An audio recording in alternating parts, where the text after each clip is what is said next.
After logging in, you will see the training page. Press Request Training.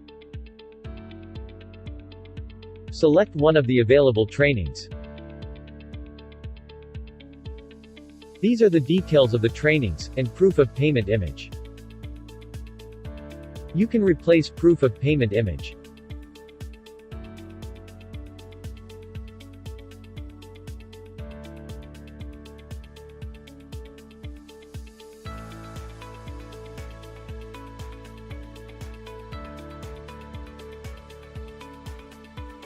Fill up the admission form.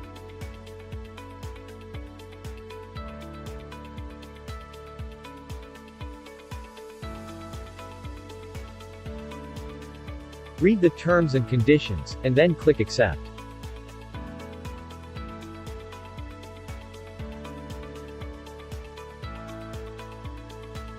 You may now see the requested training and its details.